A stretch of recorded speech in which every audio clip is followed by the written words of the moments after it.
Imagine Buckingham Palace, giant dining halls, silver cutlery, private chefs that can cook almost anything, food from the best farms, wild game from royal estates. Honestly, if I were the queen, my diet gonna be insane. Oysters for breakfast, truffle at lunch, champagne at noon. But today we're talking about Queen Elizabeth II. She lived to 96 years old and became the longest reigning monarch in British history. So I started digging into what she actually ate because I wanted to understand, was there really some kind of royal longevity secret behind all of that? In this video, we're going to break down what the royal family actually ate, the food habits that stayed with the queen for the most part of her life, and whether there was any real secret hiding behind this whole story. It's easy to understand why people became so obsessed with the royal family diet. When someone lives almost a century, stays active till old age, keeps working, attending meetings, hosting people, and still looks composed and energetic, everyone wants a simple explanation. Maybe it was the tea,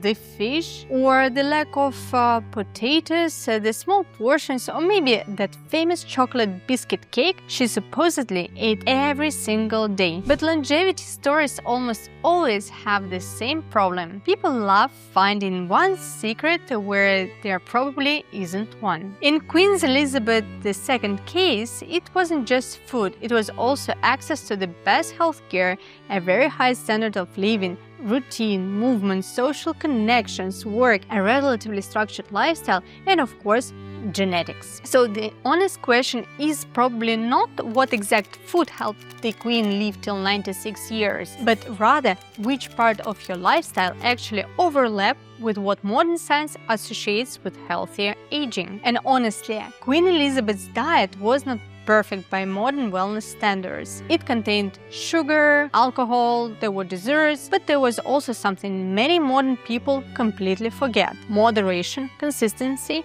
and almost no food chaos. If you want me to keep breaking down the most weird, most expensive, and most talked about longevity trends and habits of celebrities, billionaires, and royal families, from diets to actual longevity secrets, subscribe to the channel and like this video. Trust me, there are many more stories coming that may permanently change the way how you look at your refrigerator. Everything we know about the royal family's diet doesn't actually come from tabloid rumors. It mostly comes from chefs that used to work with royal family inside Buckingham Palace. And probably the most famous one is Darren McGrady, the chef who cooked for Queen Elizabeth II for almost 15 years. He even has his own YouTube channel now where he recreates royal dishes and talks about the everyday details of how the royal family actually ate. And according to Darren, Queen Elizabeth's breakfasts were surprisingly simple. Not some elaborate chef-prepared wellness meal, not a protein smoothie, not an avocado toast, not even a trendy chia bowl. Most of the time it was cereal, toast, tea, sometimes a boiled egg. And obviously cereal itself is not a secret to longevity, but there is an important principle hidden in this habit. The queen didn't turn every meal into an event that needed maximum pleasure, stimulation, and variety. Breakfast was predictable, moderate, and uncomplicated. And honestly, predictability around food often makes things easier and helps you to regulate calorie intake without the necessity of tracking everything. Modern food culture works almost the opposite way. A lot of people today eat not because they are hungry, but because they are tired, stressed, bored, emotionally overwhelmed, or simply because they found something delicious in social media. But according to people who worked with Queen Elizabeth, her eating habits were much less impulsive. And maybe that was actually one of the biggest secrets of her diet. Another major part of royal routine was tea. And not just tea as a drink,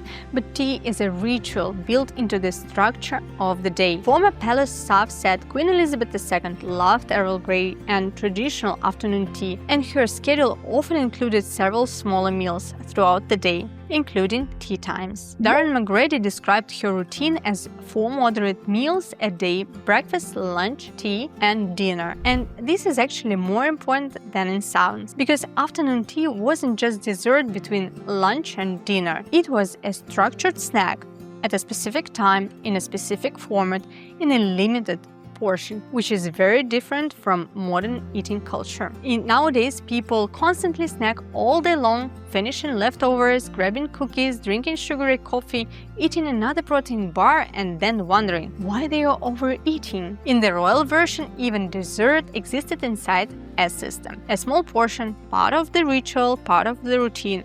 One of the most repeated details about Queen Elizabeth II's diet is that she didn't really like heavy stretchy meals during normal working hours. According to Darren McGrady, unless there was an official dinner or a banquet, the Queen often avoided starches like potatoes, pasta and rice, and usually chose fish or chicken with vegetables instead. One example of former royal chefs mentioned quite often is grilled Dover sole with spinach or courgettes. It's light, high in protein, nutritious, and doesn't leave you feeling heavy afterwards. And honestly, for someone whose afternoons include meetings, audiences, paperwork, and public duties, that makes perfect sense. The food needed to support energy levels, but not knock you down for the rest of the day. And interestingly, this actually overlaps with many modern nutrition recommendations. The NHS recommends eating fish at least twice a week, including oily fish along with more vegetables and fruit. The WHO also emphasizes nutrient-dense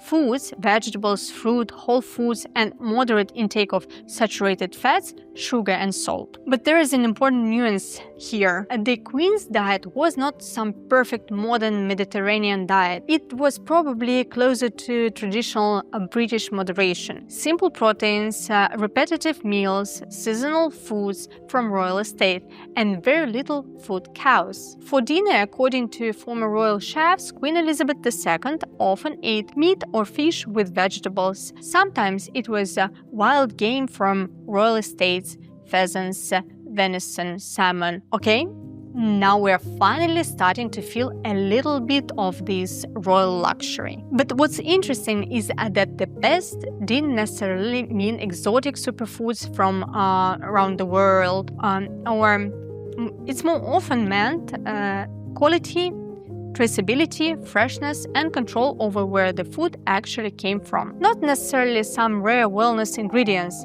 sometimes just fish, vegetables, eggs, fruit, and meat with a very clear origin. So, if after all of this you imagined Queen Elizabeth II eating only fish, vegetables, and unsweetened tea, not exactly.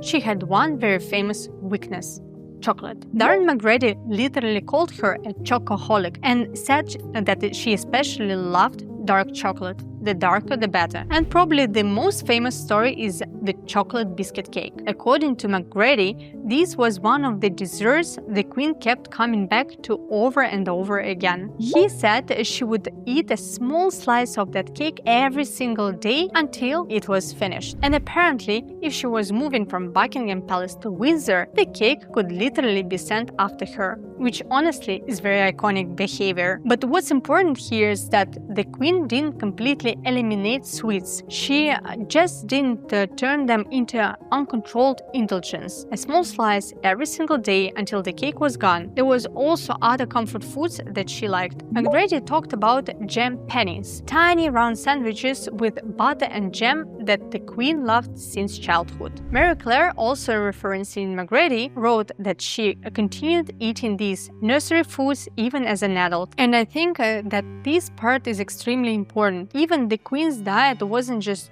rules and restrictions. There was memory, habit, emotional comfort connected to foods. The difference is that these pleasures stayed small, structured, and built into the system. According to former royal chefs, Queen Elizabeth II wasn't someone who liked experimenting with food. She preferred simple, traditional meals, and before public events, the royal menu would often avoid things like garlic, raw onions, and certain seafoods, mostly for etiquette and practical reasons, rather than strict dietary rules. But honestly, the most interesting part here is not the specific foods themselves, is the overall approach to eating. The queen had access to literally any food she could possibly want, but her diet wasn't built around constantly chasing novelty or trying everything. And maybe that's the part that feels most unusual today, because modern food culture is built around endless access, food delivery, snacks, food content, cravings, constant stimulations. Meanwhile,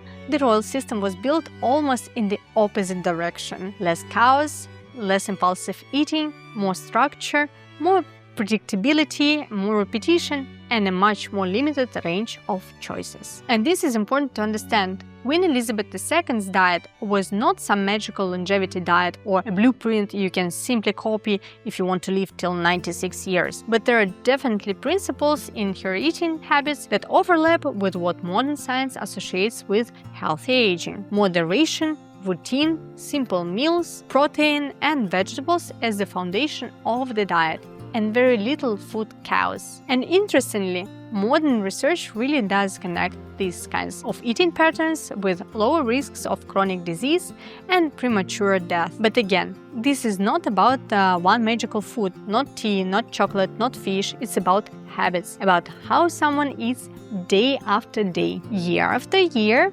and across an entire lifetime. Now, the main question: why do members of the royal family actually tend to live so long? Queen Elizabeth II lived to 96, her mother lived to 101, Prince Philip lived to 92, and obviously the answer is not just food. Royal longevity is probably the result of multiple factors working together. First, genetics. If long life runs in the family, that can increase the likelihood of living longer, but doesn't necessarily guarantee that. Second, medical access. The royal family receives healthcare, monitoring, diagnostics, and treatment at a level that not everyone has access to. Third, lifestyle conditions. Less everyday stress, more environmental control, high-quality food, and very structured routine. But there is also a less obvious factor here: consistent engagement with life. Queen Elizabeth II never really disappeared into complete retirement or social isolation, because technically she never had a normal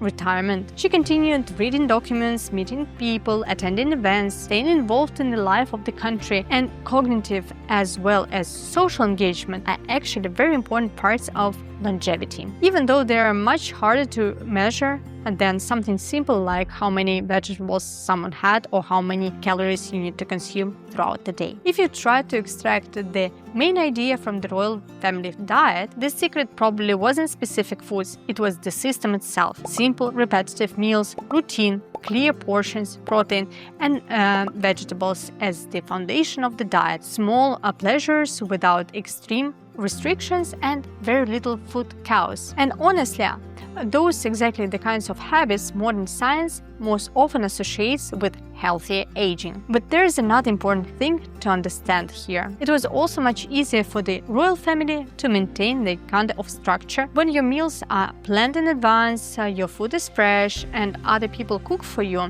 Discipline becomes a lot easier. So, the takeaway here is probably not eat exactly like the queen. Try to make your eating habits calmer and more predictable. Less chaos, less impulsive decisions, and maybe a little more simplicity around food. So, was Queen Elizabeth II diet actually the secret behind her longevity? Probably not. At least not if we're looking for one magical answer. She didn't eat some miracle food, she wasn't taking trendy super supplements, she wasn't following any anti-aging protocol from wellness TikTok. And honestly, I think the real question here isn't could we eat like the queen for one day? That part is easy, but could we eat like a queen for the rest of our life and remain consistent and avoid chaos in food?